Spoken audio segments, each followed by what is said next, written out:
Freakonomics Radio is sponsored by Hotels.com. Hotels.com gives you access to hundreds of thousands of hotels worldwide. And when you join for free, you can save up to 20% instantly with member prices. Plus, every stay earns rewards. So when you book one trip, you're already lowering the cost of the next one. Hotels.com is simple, rewarding, and designed to help you get more out of every stay. Sign up for free and book today. Hotels.com. It's all in the name. Freakonomics Radio is sponsored by Amica. You know what they say, if you want to go fast, go alone. If you want to go far, go together. So go with Amica and get coverage from a mutual insurer that's built for their customers, one that looks after what's important to you together. Auto, home, life, and more, coverage that fits your unique needs. Amica helps you protect what matters most. Visit amica.com and get a quote today.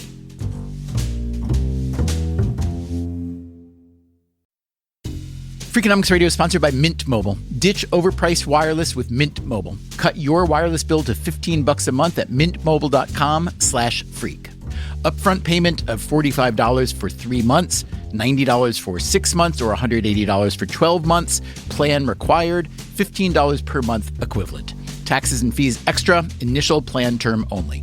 Greater than 50 gigabytes may slow when network is busy, includes up to 20 gigabytes hotspot. Capable device required. Availability, speed, and coverage varies. See mintmobile.com.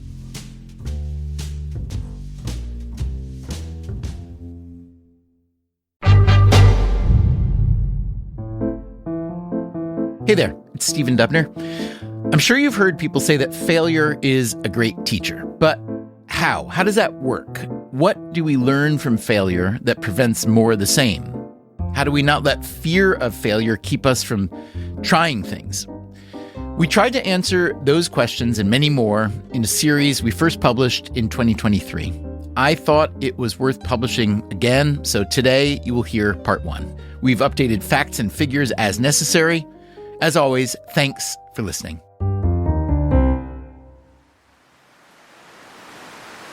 In August of 2023, on a Monday morning, the National Weather Service issued a warning of high winds in Maui County, Hawaii. By the next morning, the wind was gusting at over 70 miles an hour. Here's how one resident described it. Tiles are getting ripped off roofs, leaving exposed rooftops with bare wood everywhere. Power lines are like spaghetti strings everywhere. The island started to lose electricity, and near the town of Lahaina, there was a brush fire. Firefighters arrived, and it was soon declared contained. But later that day, the high winds caused a flare-up. We could see the smoke, and all of a sudden, oh my gosh, the quickness with which it happened was the craziest part. It was just so fast. What happened next, you have probably read about or seen in horrifying videos and news coverage. The town of Lahaina was swallowed by fire. People tried to flee in their cars, but the roads were clogged. Some people jumped in the ocean to escape. Here is one survivor. And we were in the ocean probably like 8 hours, fighting the water, getting pulled out. Flames were hitting you still. Things were falling from the palm tree on fire on you. By the time the fire was out, 102 people had died. More than 2,000 buildings had been destroyed, most of them homes. We're mad. We're mad. We didn't just lose our homes. We lost our town. We lost history, you know? Our kids are traumatized. You guys messed up real bad. Who messed up real bad? That is the kind of question that some people make it their business to find out. In my work, failure is fatal. Ed Gallia is director of the Fire Safety Engineering Group at the University of Greenwich in London. He got his PhD in astrophysics. I was modelling how stars are born and how they die, but it so happens that the mathematics that I use to develop these models of stars are very similar to the mathematics that we need to simulate how fire spreads in structures. Gallia studies how people react to disasters. For example, the World Trade Center evacuation in 9/11, the Dusseldorf Airport fire, the Grenfell Tower fire. It's not just fire where a lot of this is relevant. If we look at marauding armed shooters, We also study those situations. The event in South Korea where there were a number of young people crushed to death in a narrow street is another example. It's always distressing to look at a new event, especially events that were predictable and preventable. Wait a minute. Events that were predictable and preventable? Like marauding armed shooters? Or that crowd crush on Halloween in Seoul, South Korea, where more than 150 young people were killed? Don't events like these happen because they weren't predictable and preventable? We tend to use the word tragedy to describe all kinds of terrible events, but what do you call a tragedy that was predictable and preventable? You call that a failure. At least Ed Gallia does. Consider the 102 people who died by fire in Lahaina. One of the key issues in managing wildfire situations is managing the evacuation. When do you start the evacuation? How do you inform the public as to the need to evacuate? Hawaii has a robust emergency warning system, although it is most famous for having falsely notified the entire state of an impending missile strike in 2018. But the system appears to have failed during the wildfires. This is from an NBC News interview with a survivor. Did you hear any alarms? Did you get any kind of warning? No alarms, no warning, nothing. No sign, nothing that we had to evacuate. Government investigators found that the fire was caused by a series of failures. A fallen power line was mistakenly re-energized, which ignited a gully full of dry grass that should have been trimmed. And it's clear that the evacuation was a failure that could have been prevented. As Ed Gallia likes to say, a failure is not just about the tragic moment. It's a chain of events. Failure to notify people early enough. Failure for the people to respond to the call. Failure for the people to have a plan as to what they're going to do during an evacuation. Okay, can we agree on that? That a failure, any kind of failure, is a chain of events. There can be any number of causes and any number of consequences too. Embarrassment, shame, anger, pain, financial loss, the loss of reputation, the loss of life. There are public failures and private failures, each of them costly in their own ways. And, of course, there is the fear of failure and the fear of being seen having failed. This means that sometimes we don't even try. And what's the cost of that? Or we try to hide our failures, which means denying everyone else what might have been a helpful example. You might think that as long as we humans have been failing, that by now we would be very good at managing it and learning from it. But my argument today is that we are not. Most of us don't think about failure as a chain of events. Most of us get angry or frustrated, and we go looking for someone to blame. Consider what happens when a hospital patient is given the wrong drug. The natural tendency is just to look at what they call in hospitals the sharp end, right? The last person, the person at the bedside who administered that drug. But in fact, the chain of events goes back to the pharmacy and even to the IT folks who printed the label in a weird way. That is Amy Edmondson, another failure expert. She's at the Harvard Business School, and her research focus is on failure in organizations, which is not uncommon. Many times you have failures in organizations simply because one silo doesn't know what the other silo is doing. So these are learning events. One big reason we don't learn enough from failures is that we don't share them systematically enough. Okay, so let's get systematic. Failure is something that has long intrigued me, and so I hope you don't mind, we are making a series on the topic. We'll call it How to Succeed at Failing. I suspect that you are also intrigued by failure.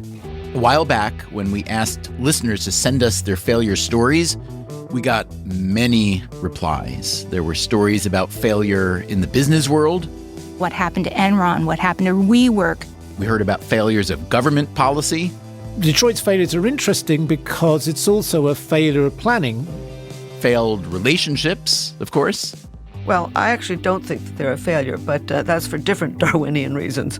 There are failures of imagination. You've prepared for problems A, B, C, D, E, and F, and something like M comes out of the blue and smacks you. Failures of determination. Part of my problem was I did not ask enough questions. And failures that cut deep. I think that was my tipping point where I just went, I'm done. And it broke me. You will hear those stories, and you'll also hear about better ways to think about failure and learn from it. I once had a wise teacher, and he had a wise teacher, and she had a wise teacher, and that teacher had a mantra. It went like this: be bad, don't be boring. I should say, these were acting teachers, but I think the lesson applies anywhere. The idea is that when you're trying to create something or accomplish something, it's tempting to stick to the boring, the tried and true, the riskless path. That's how much we fear failing. But the point of the mantra is that it's better to take a chance, to risk being bad, because that's the only way you'll actually make something good. Our special series, How to Succeed at Failing, gets started right now.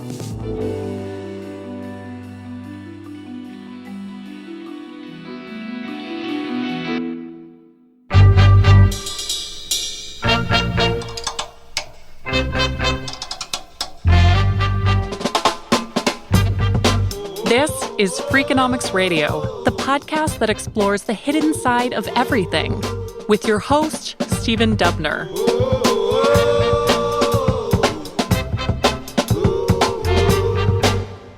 If we could just talk about your path to this moment, this place, how did you become a scholar of failure, if I may be so bold as to call you so? I'm very happy to be called that. It seems like an upgrade. I became a scholar of failure because I wanted to be a scholar of organizational learning. So I came to graduate school with the idea, unformed, that organizations need to keep changing to stay relevant in a world that keeps changing.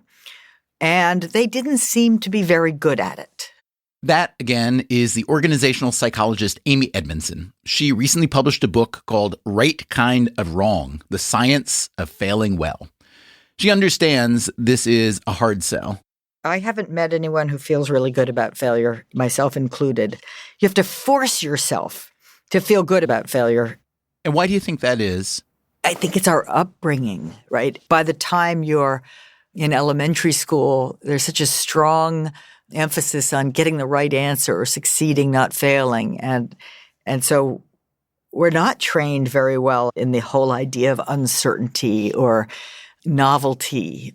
You write that there are 3 reasons why most of us fail at failure: aversion, confusion, and fear. I'd like you to walk us through each of those and say how they contribute to failure. Sure. I think of them as emotional, cognitive, and social. Right? So emotionally, we're just spontaneously averse to failure, right? I don't like it. I don't want to have it. I don't want to look at it, right? It's immediate. Cognitively, because we don't do a good job or don't have access to a simple framework to distinguish among kinds of failures, we then sort of decide to not like any of them. And the fear part has to do with our concerns, very deep and deeply founded concerns of what other people think of us. So we don't want to be seen as having shortcomings. We don't want to be seen as associated with a failure. Well, so in other words, in every strand of our lives, right? Right. The social, the internal, we have the capacity to fail. I mean, we're really good at failing, you're saying. We're good at failing. I mean, we are, by definition, fallible human beings, each and every one of us, and we will have failures. You know, the only real question is how bad do we have to feel about it? There have been plenty of efforts to rebrand failure. You can see this by simply scrolling through the titles of popular TED Talks. Smart Failure for a Fast-Changing World. How Failure Cultivates Resilience. The Unexpected Benefit of Celebrating Failure. Embracing failure is a particularly popular idea in Silicon Valley. Although, interestingly, you never hear about it from people who are in the midst of a failure. You hear about it after the fact from people who have succeeded wildly. Here's Mark Zuckerberg from a commencement speech at Harvard in 2017. Facebook wasn't the first thing I built. I also built chat systems and games, study tools and music players, and I'm not alone. J.K. Rowling got rejected 12 times before she finally wrote and published Harry Potter. Even Beyoncé had to make hundreds of songs to get Halo. So what does Amy Edmondson think of messages like this? They're inadequate. When you say fail fast, fail often, big smile on your face, most people, oh yeah, I get it. I see innovation, blah, blah, blah. But at a deeper level, wait a minute. Failure's not good, right? I don't want a failure, and I don't want to fail. So I'll pretend I agree with that, but in reality, no way. It's just wrong. Failure's bad. I just want to read back what I think is the best quote I've ever heard from an HBS professor. Oh yeah, innovation, blah, blah, blah. But you know what I'm talking about. Slogans aren't enough. Slogans don't get you to the behavioral changes you need to make. We reached out to another psychologist whose work I admire, Gary Klein. He is a cognitive psychologist who studies decision-making. I asked Klein what he thinks of those Silicon Valley failure slogans. I think they tend to be cliches. And my negative reaction to them is it's pretending that we should learn to enjoy failure.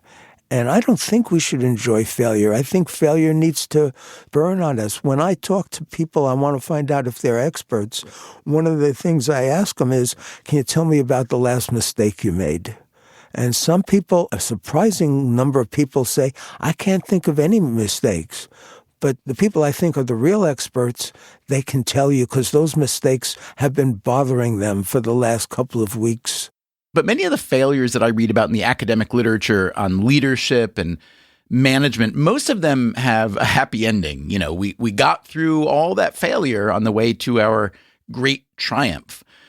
What do you think of that type of narrative being so dominant? Does it hide too many failures that end in failure? I think it does. I think the failure stories tend not to be advertised as well. People who had those stories aren't in a position to go on the lecture circuit or write books. Would the world be better if we had a broader acceptance of, or at least less fear of discussing failure?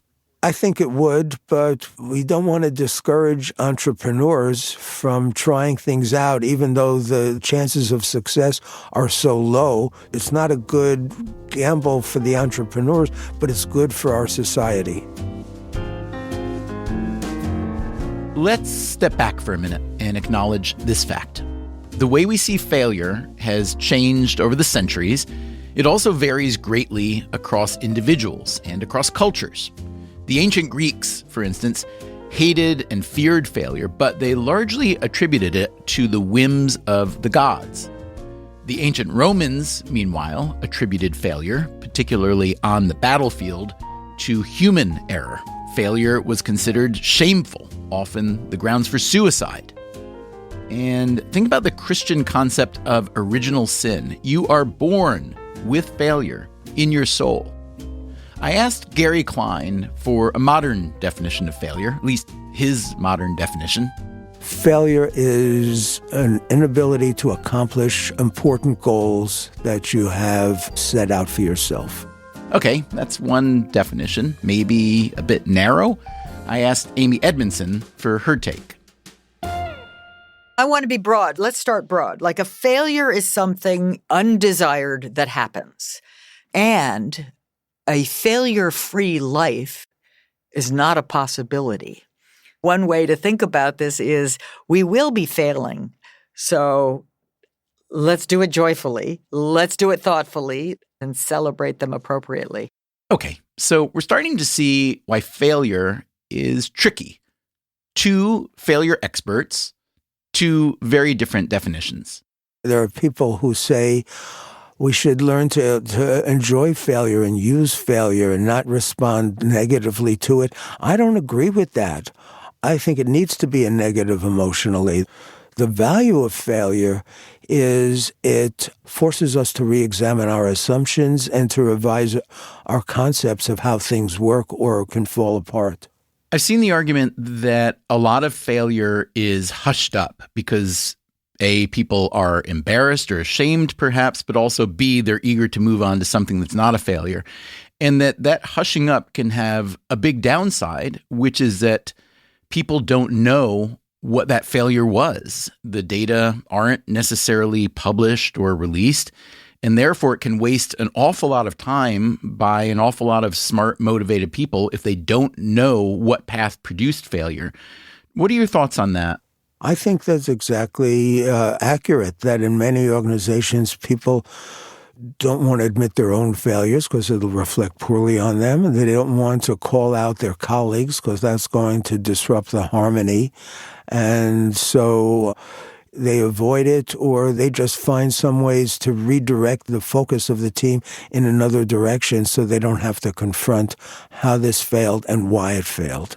So when you're in the realm of decision-making, you're working with a lot of people, I assume, who come from different disciplines. They might be from management, from engineering, and so on. But with a background in cognitive psychology, I'm wondering, Gary, if you feel the way you do about failure in part because of an evolutionary explanation. In other words, does failure need to burn at us for the simple reason that we won't progress as a tribe, as a civilization, if it doesn't burn at us? That feels right. I would accept that analysis. So if someone were to ask you what's the correct way or the most productive way to think about failure generally, do you have an answer for that? I don't have a good answer. I'll tell you what I do. What I do is I become discouraged and depressed for a couple of days. And I say, I never want to do any of that again. And I don't totally repress it, but I wish I could repress it. And then eventually, after a couple of days, almost always, I realized, if I had done that or if we had arranged that differently, that could have been really exciting. And now I can't wait to do it again.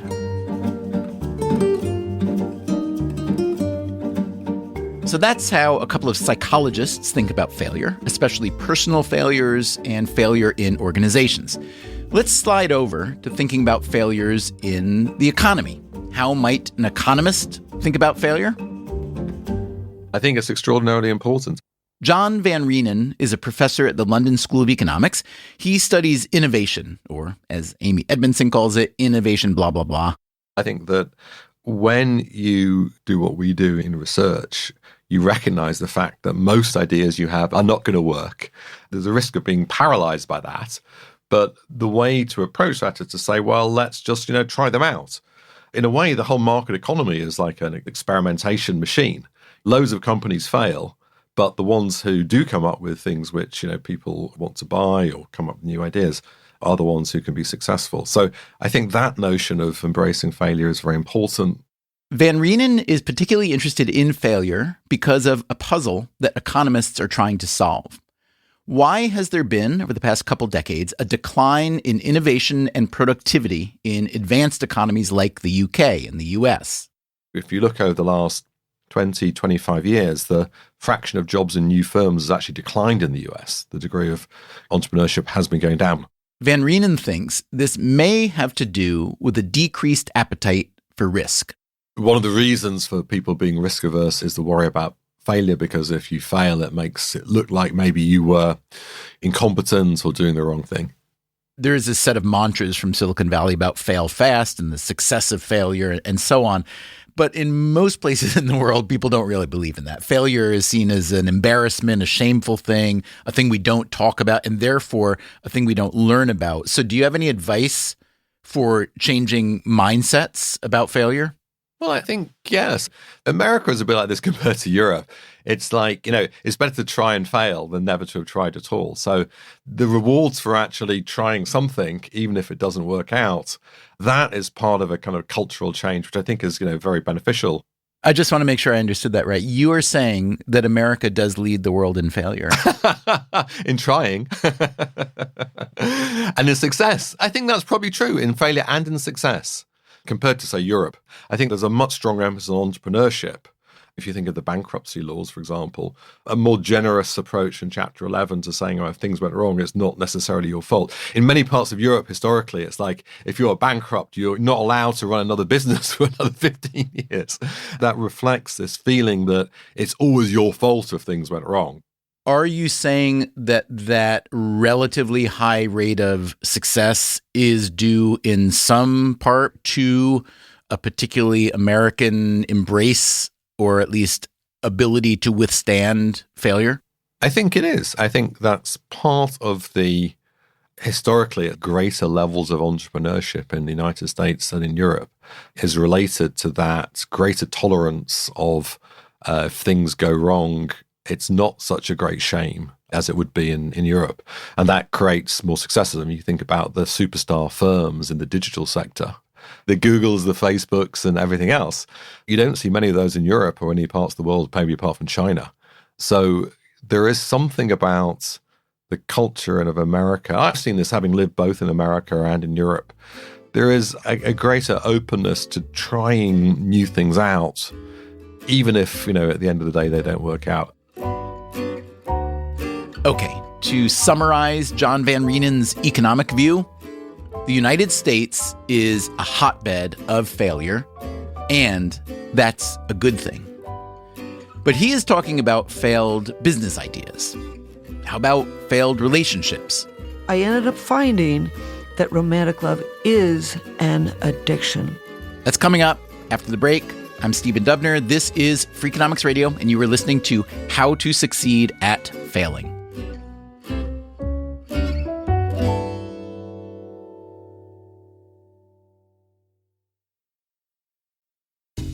Freakonomics Radio is sponsored by Principal, the perpetual pen tapper, the arbitrary fridge reorganizer, the holiday party planner that starts in May.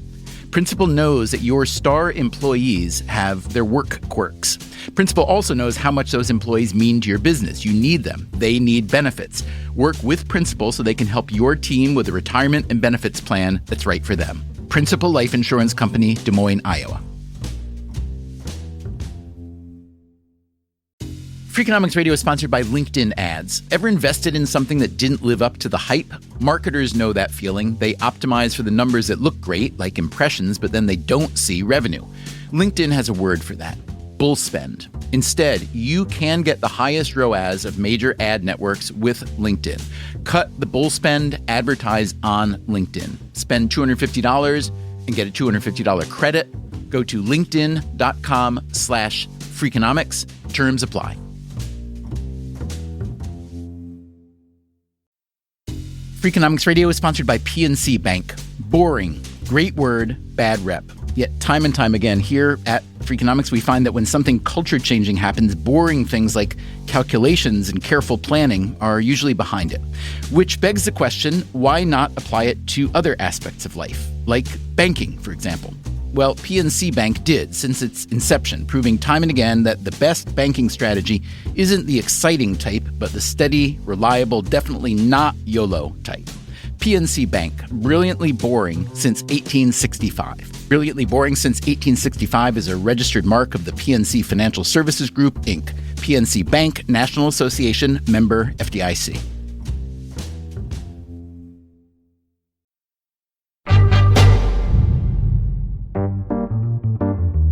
Most of the academic literature on failure is devoted to institutional and business failures.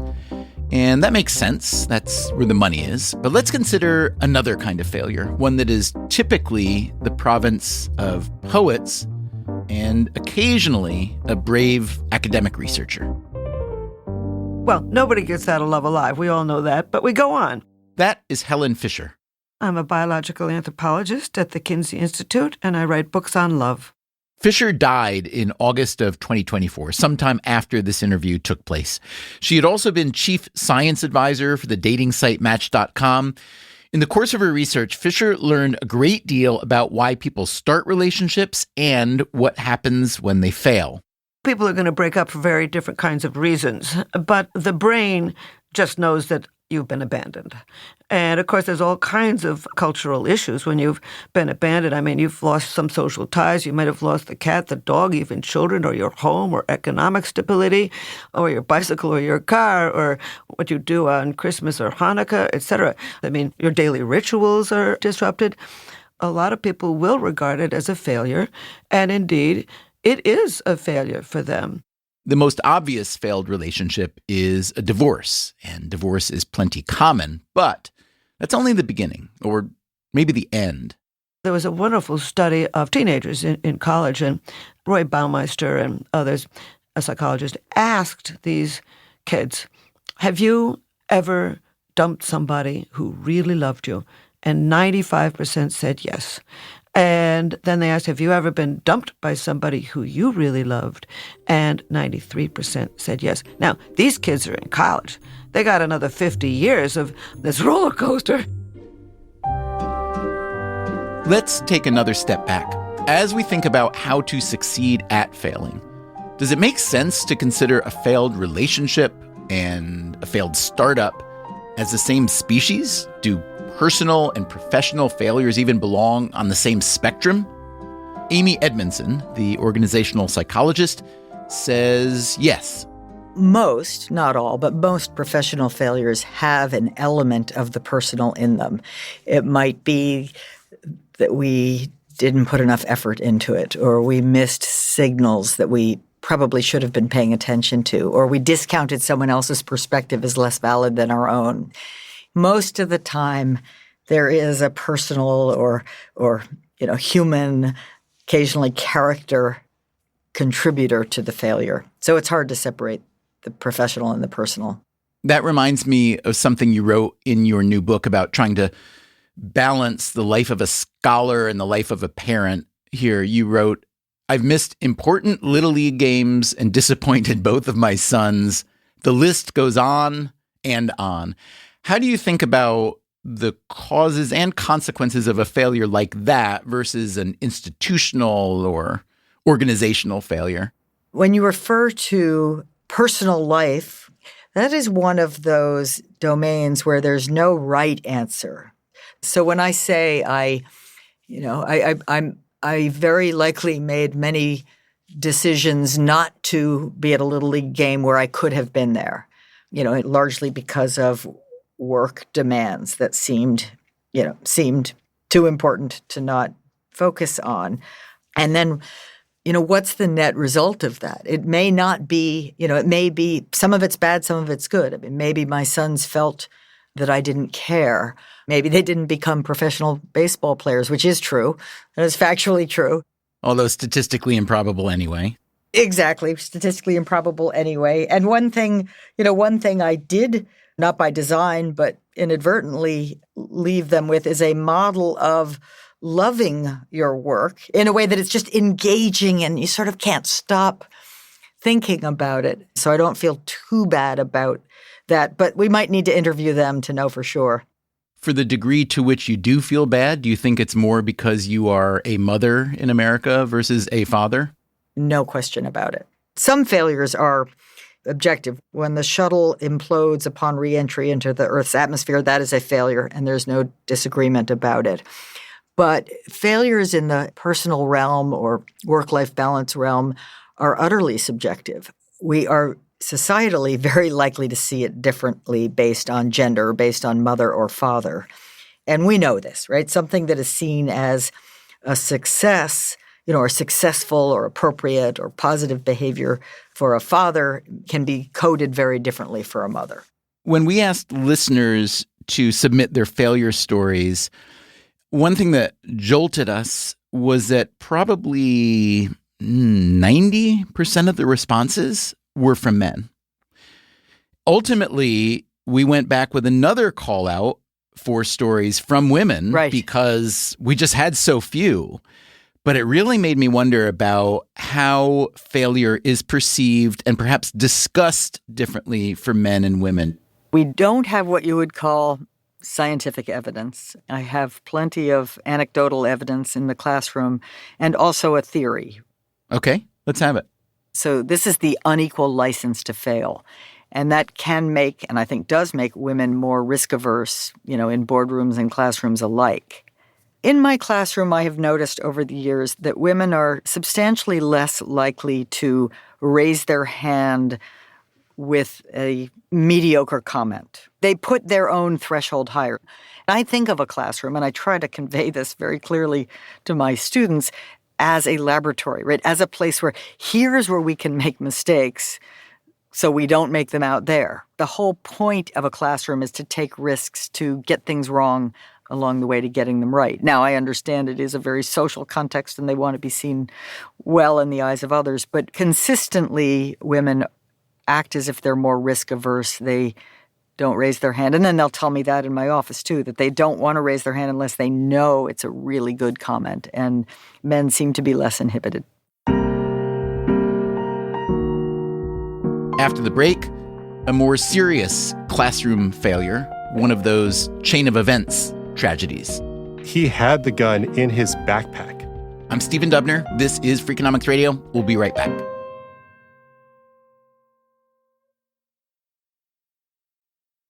Freakonomics Radio is sponsored by Figure. Did you know that 40% of homeowners own their home outright? If that's you, don't let your equity sit idle. Tap it with a home equity line of credit. Figure, the #1 non-bank HELOC lender in the U.S., helps tap equity you've built in your home so you can do things like tackle a renovation or pay down debt. HELOC is a line of credit secured by your home. You can draw what you need, repay, and draw again. Figure offers a 100% online application. Get approved in 5 minutes and funding in as few as 5 days. It's faster than a bank loan and cheaper than a personal loan. Check your rate today without impacting your credit at figure.com/Freakonomics. This post is sponsored by Figure, NMLS ID 1717824. Figure is an equal housing lender. For more information about their licensing, visit nmlsconsumeraccess.org. Figure's HELOC is subject to credit approval and terms apply. Freakonomics Radio is sponsored by Zip System. Zip System building enclosures are designed as one integrated roof and wall system that makes it faster and easier to create a tight, dry building enclosure. Instead of a mix and match approach, all components work together as one system, eliminating the need for house wrap and felt. Because they keep your build protected against weather starting from day one, that means fewer steps and less opportunities for delays. Explore their family of products and learn more at zipsystem.com.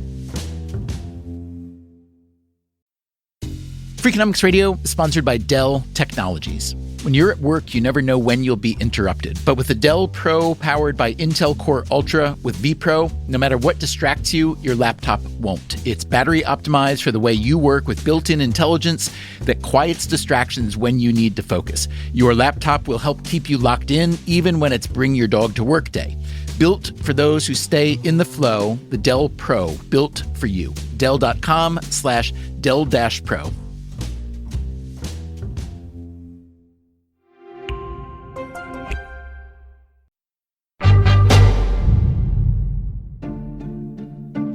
Earlier, we talked with the economist John Van Reenen about failure in the context of innovation, the idea that a certain amount of failure just goes with the territory, and that a tolerance for failure may be a precondition for success. But there are some cases in which any failure is unacceptable. If you remember our series on airline travel, you know how safe it is to fly these days. That's because the industry and its regulators decided to collaborate in order to reduce commercial airline crashes to zero. And so, today, as the CEO of Delta Airlines told us, it's safer than riding a bike, safer than driving a car, safer than crossing a street. There are other places where you might think there would be zero tolerance for failure. It's very popular for organizations to describe themselves as learning cultures. We're going to experiment and we're going to try. But school safety can't be a learning culture because the consequences of a failure are too serious. That is David Reedman. I'm the founder of the K-12 school shooting database, and I'm the only person that records every shooting at a school in the United States. Reedman is an assistant professor at Idaho State University, and he's getting a PhD in artificial intelligence. But he is not one of those PhD candidates who went straight from college. He grew up in Maryland, just outside of Washington, D.C., and went to nearby Georgetown to study literature. What happened in the middle of college is I had been a volunteer in the fire department since I was 16 years old. And when Hurricane Katrina happened, I felt that I couldn't be sitting in a classroom amid this national disaster.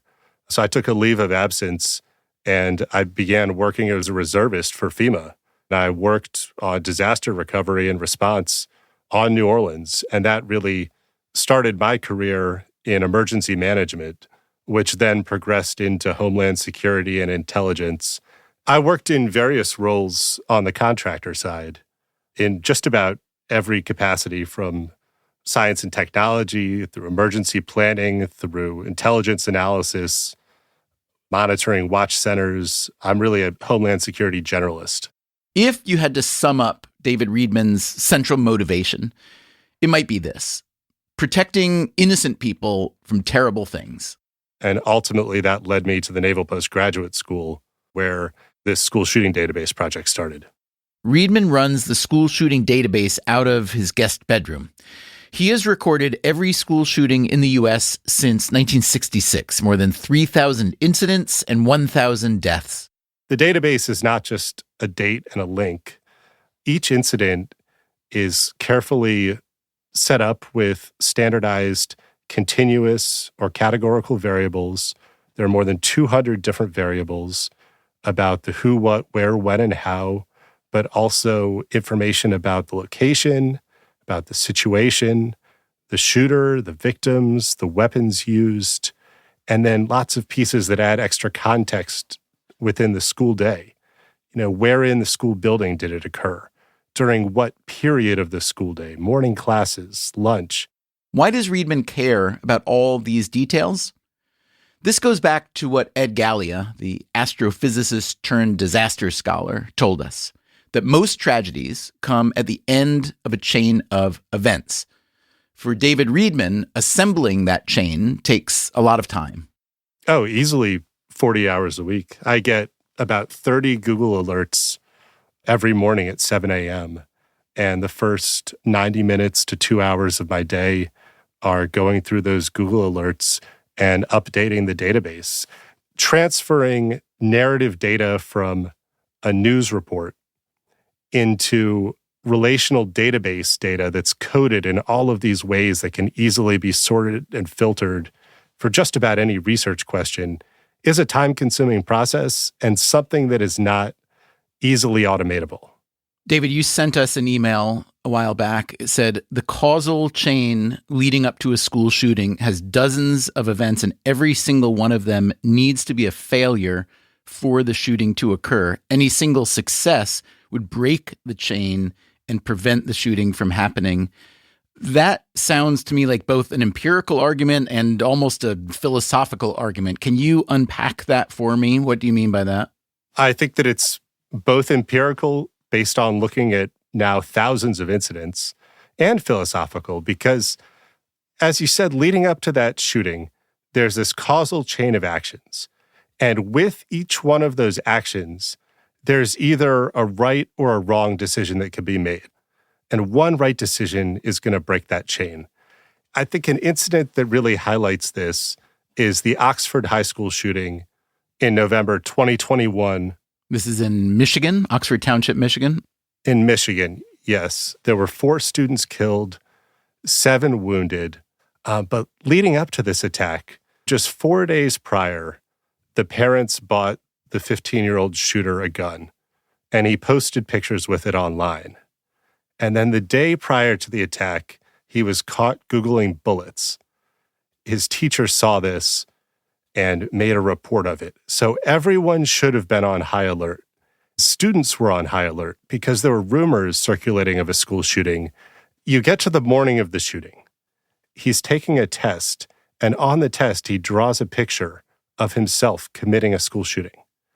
And the teacher sees this test, is clearly worried, and sends him to the guidance counselor's office. The guidance counselor could have called police or asked other staff members to come in and help her. The guidance counselor did a suicide screening, but she didn't interpret the results in a way that would show that he was actively suicidal. The parents could have checked the gun safe before they got to the counselor's office and seen the gun was gone. At this point, it was still not known that he was in possession of the gun? Yes, Stephen, he had the gun in his backpack. And at any point, one of those adults could have looked in his backpack. His parents also could have said that he has told them that he's actively suicidal. He was telling his parents, he was sending text messages saying that he was having bad thoughts. He wanted to hurt himself. He wanted to hurt others. The guidance counselor then could have said, he probably shouldn't go back to the classroom. Why doesn't he go for a formal mental health evaluation? And lastly, the parents could have thought, there are all of these different things going on here. Why don't we just take him home? But they didn't do that. The shooter is serving a life sentence, and last year his parents were both convicted of involuntary manslaughter and sentenced to 10 to 15 years in prison, the first parents in the U.S. to face criminal charges for a school shooting committed by their child. Several lawsuits against the school district were dismissed. David Riedman thinks that school officials may have made mistakes that day, but, he says, if you take the chain of events approach, there is a much bigger problem that leads to a failure like this. We have no national guidance and no common playbook for how a school official is supposed to react to the threat of a school shooting. It's on people to essentially make it up when they're in these circumstances. After 9/11, the public was engaged in preventing terrorism, and we created the See Something, Say Something program, and every citizen knew what to look out for and knew what actions to take. And from taking those actions, you would immediately get the attention of federal resources that would make sure there was an investigation. That's what we've never done in the context of school shootings.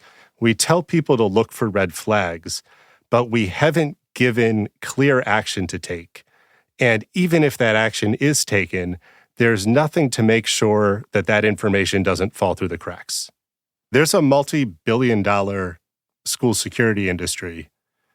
It's based on people's assertions about what they think might be good ideas for school security, but none of it is based on empirical evidence.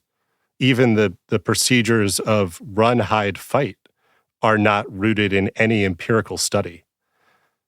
On the softer side, I think that we have proven strategies and systems that could really be a model for this. We have a National Poison Control Center. It has a $25 million per year budget, which is a drop in the bucket compared to the estimated $3 billion that's being spent on physical security at schools. And with the National Poison Control Center, if you're worried that you or someone you know has ingested a poison, you can call a number from anywhere in the country and get somebody on the phone. They have expert knowledge. They're going to give you immediate actions to take. They're going to connect you to the resources that are around you, and they're going to help you make a plan to get there. We could take that same model and apply it to a national crisis center where we tell people to look for red flags. So let me ask a few questions about that. What's your generic or descriptive term for what you are seeking here, what you're advocating? Is it like a red flag system for school shootings? I think the National Crisis Center would be more than school shootings, even more than mass shootings, because what we've seen leading up to a mass shooting or leading up to a school shooting is a person who's in crisis and they're actively suicidal. And within that umbrella of somebody being suicidal and in crisis, you can also have self-harm, you can have physical and psychological abuse, you can have substance abuse. And this would be a resource that would provide services across all of those different major issues.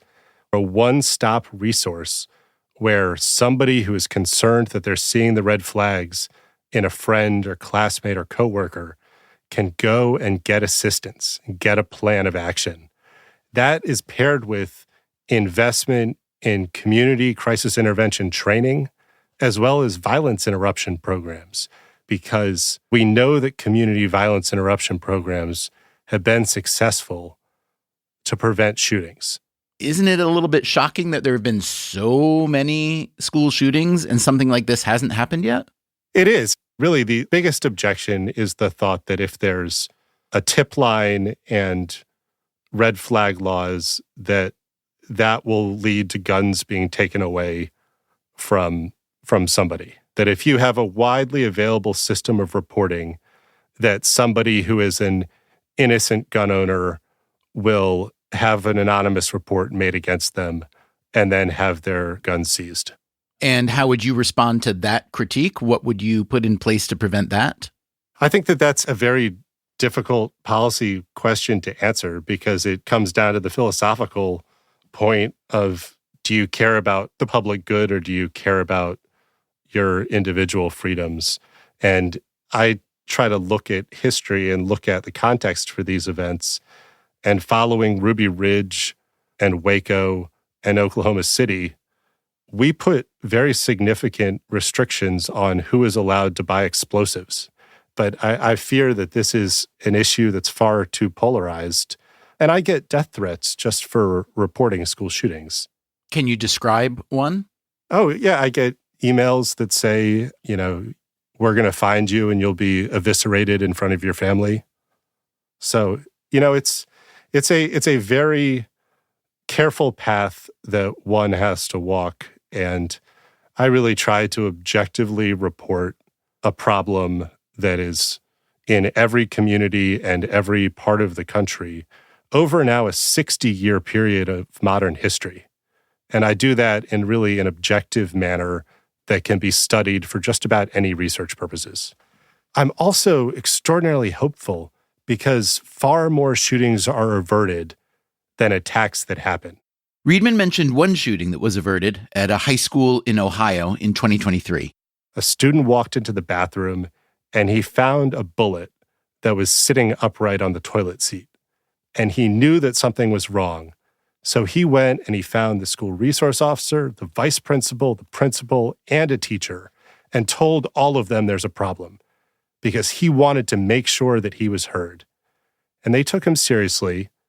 They watched the surveillance footage, figured out which student had left the bathroom, and they detained a student, and in his backpack, he had a loaded handgun, 3 loaded magazines, a hit list, and a written plan to commit a shooting that day.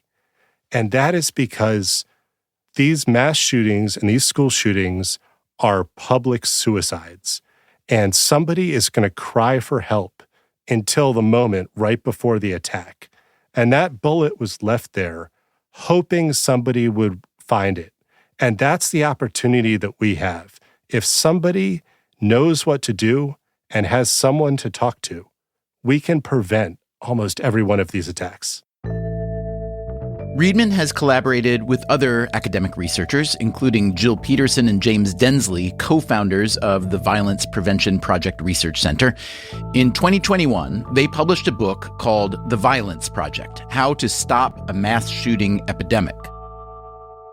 For their book, they interviewed convicted mass shooters in jail. And one of the questions that they asked each person they interviewed is, who could have prevented this shooting? And the answer they got was anyone could have prevented the shooting. I think that's why we need this system where the public knows the red flags, knows that there's somebody in crisis, and then has a system to get that person help.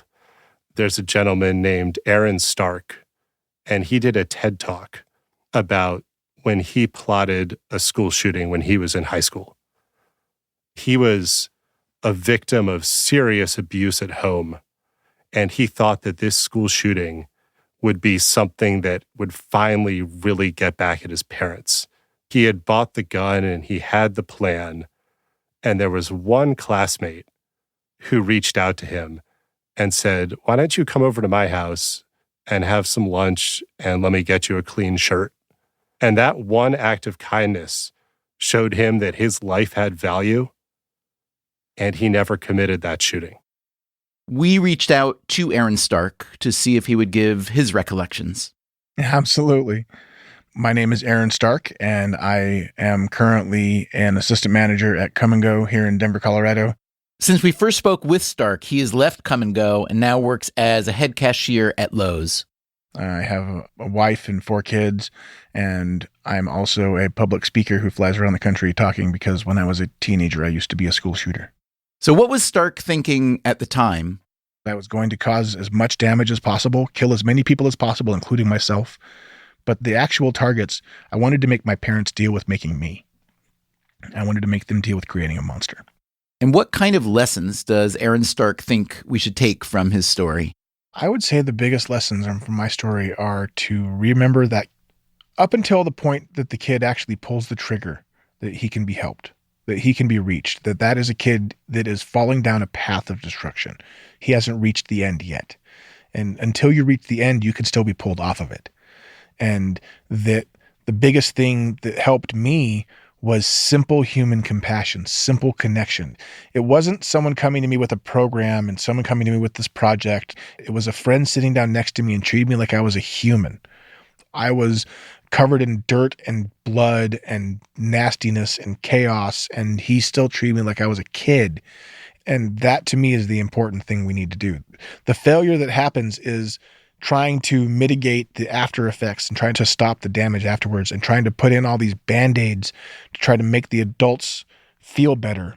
If you talk to a kid in class, they know what kids in their class are super depressed, what ones are on the edge, what ones are living in hell, which ones are very abused, which ones are very aggressive and stuck up, and which ones have borderline personality disorders, which ones are just having anxiety issues and need to have more care. No one ever talks to the kids who actually have the problem. No one ever digs in to the actual human behind any of the story. Here is David Riedman again, the school shooting researcher. And I think that's what we're missing in fortification of the schools, in adding school police officers, and creating all of these levels of fortresses around schools and public spaces. The person that ultimately wants to commit a mass shooting is somebody who's very, very deeply hurt. And rather than trying to keep that person further out and demonize that person even further, if we can just show them a tiny bit of kindness, a lot of these shootings would never happen. Probably none of these shootings would happen. David Riedman, when he was in high school, had his own terrifying experience with a series of shootings. In October 2002, there were 17 different random sniper attacks in the Washington, D.C. area. And there was no clue as to why they were happening and where the next one was going to be. So there were 2 gentlemen, one older, one a teenager. The older man was the car driver. The younger man laid in the back and fired through a hole that they had made in the trunk. And they drove to random locations and shot people. And they were only caught when they started leaving clues, which eventually led to their arrest. And that was 3 weeks where really going to school every day, there was genuine fear that you weren't going to come home. We left the school at groups of 5, running in a zigzag pattern. And that really framed, I think, a lot of my future experiences around school shootings and gun violence.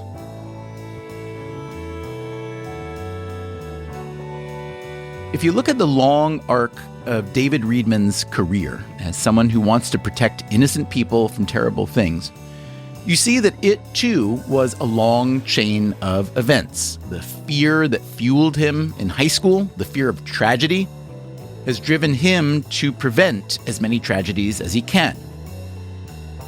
This is an absolute reverse image of the chain of events that create so many tragedies, so many failures, as we've been calling them today. The fact that we humans are capable of this, too, of creating a virtuous circle rather than a vicious circle, is testimony to the fact that failure is not inevitable. So let's keep figuring it out together.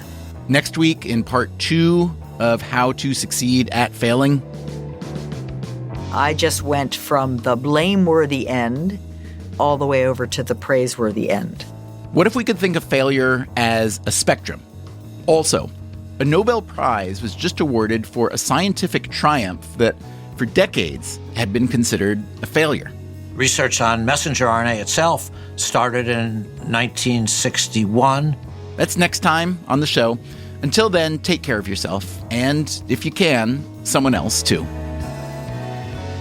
Freakonomics Radio is produced by Stitcher and Renbud Radio. This episode was produced by Zach Lipinski. He and Dalvin Abuaji worked on the update. It was mixed by Greg Rippin and Jasmine Klinger with help from Jeremy Johnston. The Freakonomics Radio Network staff also includes Alina Kuhlman, Augusta Chapman, Eleanor Osborne, Ellen Frankman, Elsa Hernandez, Gabriel Roth, Morgan Levy, Sarah Lilly, and Teo Jacobs. You can find our entire archive on any podcast app, also at Freakonomics.com, where we publish transcripts and show notes. Our theme song is Mr. Fortune by the Hitchhikers. Our composer is Luis Guerra. As always, thanks for listening.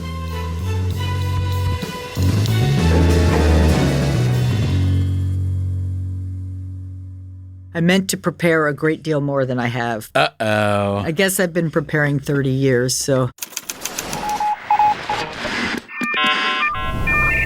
The Freakonomics Radio Network, the hidden side of everything. Stitcher. This podcast is sponsored by Made In Cookware. Made In partners with multi-generational artisans and some of the world's best chefs to create professional quality cookware, knives, and kitchen tools. Their products are trusted in Michelin-starred restaurants worldwide and designed to perform just as well in your kitchen. From 5-ply stainless clad to carbon steel, every piece is built to last and made to actually make you a better cook. Discover award-winning cookware at madeincookware.com. Freakonomics Radio is sponsored by Ozempic. Innovation happens through rethinking what's possible, and when it comes to GLP-1s, Ozempic Pill does just that. Learn more about Ozempic semaglutide tablets, 4 and 9 milligrams, by calling 1-833-OZEMPIC or visit Ozempic.com to view the medication guide and ask your doctor what's possible with FDA-approved Ozempic Pill.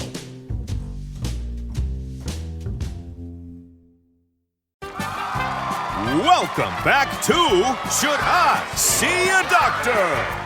Contestant, you're camping when a rash appears on your leg. Do you A, ignore it, B, frantically search the internet, or C, use telehealth through Walmart? Telehealth through Walmart? Who knew? Oh, I'm going to say C, Walmart. Correct. Walmart can connect you with 24/7 virtual medical care. You genius, you. Well, I can fold a fitted sheet. Walmart. Who knew?